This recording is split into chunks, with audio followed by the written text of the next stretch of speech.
La mayoría de las personas tiene una fascinación morbosa por los asesinos en serie. Analizamos sus infancias, sus motivos y sus capturas como si estuviéramos viendo una serie de ficción. Sin embargo, rara vez nos detenemos a pensar en la perspectiva que nadie puede contar, la de la víctima en sus minutos finales. En Hispanoamérica, hemos tenido personajes que superan en crueldad y eficiencia a cualquier nombre famoso de los Estados Unidos. Bienvenidos a Expediente Naranja. Hoy vamos a analizar 6 casos reales de nuestra región, centrándonos en el proceso, la técnica y la sensación física de lo que significó caer en sus manos. No es un viaje agradable, pero es necesario para entender que detrás de cada apodo mediático, hubo un ser humano enfrentándose a un terror absoluto y sin salida. Prepárense, porque aquí no hay cortes comerciales, solo la cruda realidad de la última frontera. 1. Luis Alfredo Garavito, La Bestia, Colombia. Para entender cómo se siente morir a manos de Garavito, hay que entender primero el concepto de agotamiento total. Garavito no era un asesino rápido. Su método se basaba en el engaño a menores en situaciones de vulnerabilidad, a quienes prometía dinero o comida para llevarlos a parajes rurales aislados. La víctima no sentía el peligro de inmediato. Lo que sentía era la fatiga de caminar kilómetros bajo el sol colombiano, confiando en un hombre que parecía un anciano inofensivo. El desastre comenzaba cuando el entorno se volvía completamente silencioso. Garavito procedía a inmovilizar a sus víctimas con una eficiencia mecánica. La sensación física inicial era la del cáñamo de las cuerdas cortando la circulación de las muñecas y los tobillos. Una vez que el niño estaba indefenso, Garavito iniciaba un ritual de tortura prolongada. Las víctimas experimentaban cortes superficiales, diseñados para causar dolor, sin provocar una pérdida de conciencia inmediata. El sarcasmo trágico aquí es que Garavito, en su mente distorsionada, creía que estaba realizando un rito. El momento final llegaba con el degollamiento. Físicamente, esto se siente como una quemadura gélida seguida de una incapacidad absoluta para inhalar. Los pulmones intentan succionar aire, pero solo encuentran líquido. La víctima moría, mirando el rostro de un hombre que no mostraba odio, sino una satisfacción burocrática, como quien termina una jornada laboral. Fue el asesino más prolífico de la historia, y su legado es una herida abierta en la psique de Colombia. Tras su captura en 1999, las autoridades encontraron cientos de restos. Lo más perturbador de su técnica era la simetría de las heridas, lo que indicaba un control motor absoluto, incluso en el clímax de su frenesí. Garavito murió en prisión en 2023, pero el terror de esos minutos finales en los cañaduzales sigue siendo el desastre humano más grande del país. Tras su fallecimiento, el cuerpo de Garavito fue objeto de disputa, ya que nadie en su familia quería reclamar los restos de quien causó tanto dolor. Finalmente, fue cremado en una ceremonia privada bajo estricta vigilancia policial para evitar disturbios. Su muerte cerró un capítulo, pero dejó abierta la discusión sobre la reforma de las penas en Colombia, donde su posible libertad condicional por buena conducta fue, durante años, una amenaza latente que indignaba a toda la nación. 2. Cayetano Santos Godino, el petizo orejudo. Argentina. Si Garavito representaba la eficiencia, Santos Godino representaba el caos primitivo a principios del siglo XX en Buenos Aires. Morir a manos del petizo orejudo era una experiencia de confusión absoluta. Sus víctimas eran niños pequeños, que no comprendían por qué ese adolescente, de orejas grandes y mirada perdida, los llevaba a terrenos baldíos o edificios en construcción. La sensación física en los casos de Godino era la del impacto repentino y la asfixia. No usaba armas sofisticadas, usaba lo que encontraba: piedras, hilos de coser o clavos. Una de sus víctimas sintió cómo un cordón se ajustaba alrededor de su cuello, mientras Godino observaba con una curiosidad casi científica, no sádica. La asfixia por cordel es lenta. Se siente una presión insoportable en los globos oculares y un zumbido ensordecedor en los oídos antes de que el cerebro se apague. En un caso particularmente atroz, Godino intentó clavar un clavo en la sien de un niño. La víctima experimentaría un dolor agudo, punzante, que se irradia por todo el sistema nervioso central, antes de causar una parálisis motora. El petizo orejudo fue el primer asesino en serie mediático de Argentina, y su figura terminó en el penal de Ushuaia, donde los propios presos, irónicamente, terminaron con su vida tras un desastre de convivencia, donde Godino mató a la mascota del pabellón. El análisis forense de la época, aunque primitivo, Destacó que Godino no buscaba placer sexual, sino simplemente ver cómo se extinguía la vida. Morir a manos de él era ser el sujeto de un experimento cruel, realizado por alguien que nunca entendió el valor de la existencia humana. Sus restos fueron analizados durante años, buscando una explicación biológica a su maldad, sin éxito.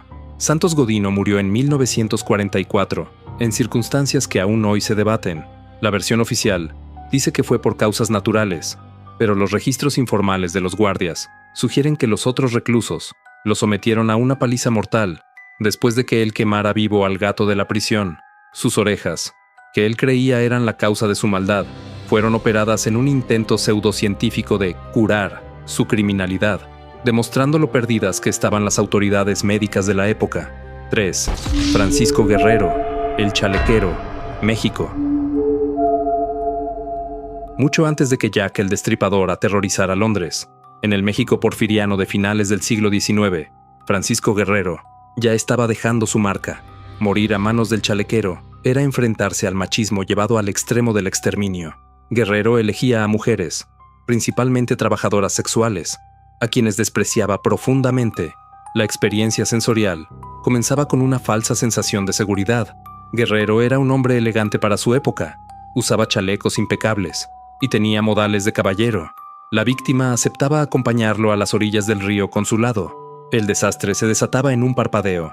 Guerrero pasaba de la galantería a una violencia volcánica. El ataque consistía en una combinación de golpes contundentes, seguidos de un uso experto de armas blancas.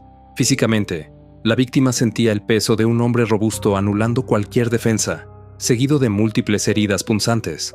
El chalequero tenía una obsesión con la decapitación parcial, lo que significaba que la víctima pasaba sus últimos segundos, sintiendo el calor de su propia sangre, empapando sus ropas, mientras Guerrero insultaba su honor.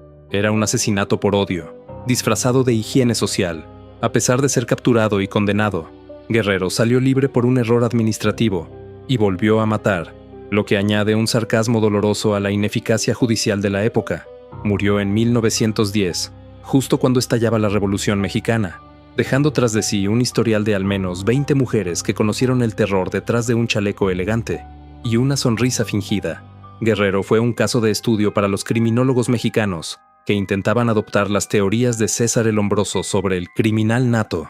Se le consideraba un ejemplo de retroceso evolutivo. Su segunda captura se logró gracias a que el hijo de una de sus víctimas lo reconoció en la calle. Su muerte en la cárcel de Lecumberri marcó el fin de una era donde los asesinos seriales eran vistos casi como leyendas urbanas antes de ser aceptados como realidades sociológicas. 4. Pedro Alonso López, el monstruo de los Andes, Colombia. Ecuador, Perú. Morir a manos de Pedro Alonso López era perderse en la inmensidad de la geografía andina. López no solo era un asesino, era un depredador nómada. Su técnica se centraba en la seducción y el secuestro de niñas en mercados abiertos. La sensación inicial para la víctima era el miedo a lo desconocido, mientras era trasladada a zonas donde el único testigo era la montaña. El método preferido de López era la estrangulación manual. A diferencia de la cuerda, las manos humanas transmiten calor y una presión irregular. La víctima sentía los dedos de López cerrándose sobre su laringe, fracturando los cartílagos del cuello. Este proceso genera una sensación de pánico visceral, conocida como hambre de aire. El cerebro, en un intento desesperado por sobrevivir, libera descargas masivas de adrenalina que solo sirven para que la víctima sea plenamente consciente de su propia extinción. López afirmaba haber matado a más de 300 personas. El desastre más grande aquí no fue solo su crueldad, sino su liberación. Tras cumplir una condena irrisoria en Ecuador, fue extraditado a Colombia, declarado loco y finalmente puesto en libertad.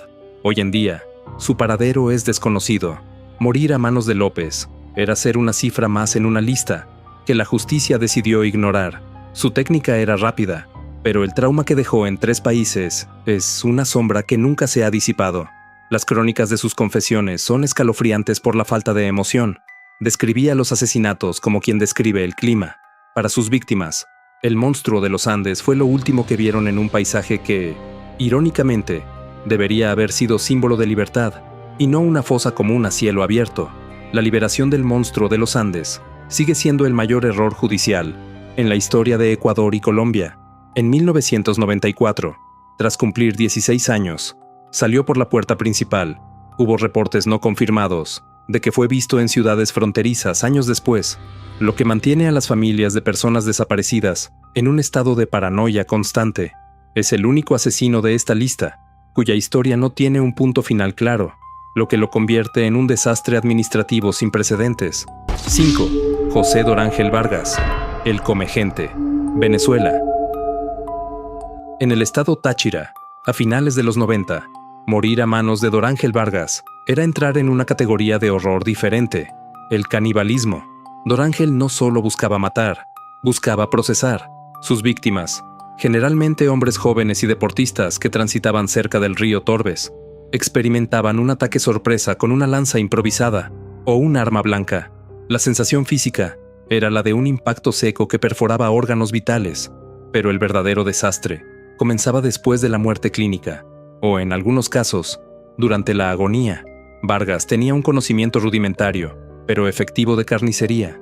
La víctima, si aún conservaba un rastro de conciencia, sentiría el frío del metal, separando tejidos. Vargas despreciaba a las mujeres y a los ancianos, porque decía que su carne era amarga o estaba contaminada. El sarcasmo oscuro de este caso es que Dorángel vivía debajo de un puente, a la vista de todos, y la gente pensaba que era un indigente inofensivo que simplemente cocinaba sopas extrañas. El olor de sus guisos era constante en la zona. Morir a manos de él era dejar de ser una persona para convertirse en una provisión. Fue capturado en 1999 y sus declaraciones sobre el sabor de las diferentes partes del cuerpo humano siguen siendo de los testimonios más perturbadores de la criminología hispana. Actualmente, permanece recluido en un centro penitenciario, donde se dice que los demás presos le tienen un respeto nacido del terror puro. Dorángel no mataba por rituales ni por odio, sino por una necesidad biológica distorsionada, convirtiendo el acto de morir en un proceso de deshumanización absoluta, donde la víctima terminaba almacenada en frascos de vidrio. Dorángel Vargas no muestra ningún remordimiento en las entrevistas que concede. Describe la carne humana como si fuera un producto de mercado, quejándose incluso de la calidad de sus últimas víctimas antes de ser capturado. Su caso obligó a Venezuela a replantearse el manejo de los criminales con enfermedades mentales graves en un sistema penitenciario hacinado. Sigue siendo una figura de culto oscuro en la cultura popular del estado Táchira, donde su nombre se usa para asustar a quienes transitan solos por los ríos de noche. 6. Juana Barraza, la Mataviejitas, México. Terminamos en Ciudad de México, con un caso que rompió todos los esquemas de la criminología tradicional. Una asesina serial mujer, Juana Barraza, ex luchadora profesional, elegía a las personas más frágiles de la sociedad, mujeres ancianas que vivían solas. Morir a manos de la Mataviejitas era experimentar una traición a la confianza y una violencia física abrumadora. Barraza se ganaba el acceso a los hogares, ofreciendo servicios domésticos o ayuda social. La víctima sentía alivio al ver a una mujer robusta y amable, dispuesta a ayudar. El desastre se activaba cuando Barraza utilizaba su fuerza de luchadora para someter a las ancianas. La técnica de ejecución solía ser el estrangulamiento con objetos que encontraba en la misma casa: estetoscopios, cables de plancha o pañoletas. La sensación física era de una presión técnica y brutal. Como luchadora, Barraza sabía exactamente dónde aplicar fuerza para anular la resistencia. Para una mujer de 80 años, el ataque era una explosión de dolor óseo y falta de oxígeno. El sarcasmo trágico es que Barraza decía que odiaba a las ancianas porque le recordaban a su propia madre, quien la había maltratado. Mataba a su pasado en cada víctima. Fue capturada en 2006, después de una de las investigaciones más torpes y largas de la historia mexicana, donde la policía buscaba incansablemente a un hombre vestido de mujer. Morir a manos de Juana Barraza era el final de una vida de esfuerzo, interrumpida por una mujer que utilizaba su fuerza física para castigar a quienes no tenían ninguna posibilidad de defensa. Hoy, cumple una condena de 759 años, un número que suena tan absurdo como la crueldad de sus actos. La captura de Barraza fue accidental. Fue vista saliendo de la casa de su última víctima por un inquilino que llamó a la policía de inmediato.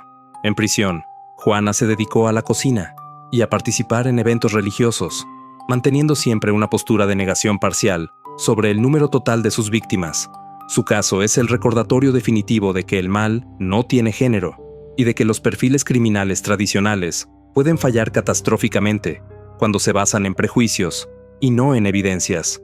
Analizar cómo se siente morir a manos de estos asesinos no es un ejercicio de sadismo, sino de realidad. En Hispanoamérica, estos desastres humanos han sido posibles gracias a la indiferencia social y a sistemas de justicia que, con frecuencia, llegan demasiado tarde. Cada uno de estos 6 criminales aprovechó una grieta en nuestra sociedad: la pobreza, la soledad de los ancianos o la vulnerabilidad de los niños. Al final, lo que todas sus víctimas compartieron fue un último momento de soledad absoluta frente a una oscuridad que no debería haber existido.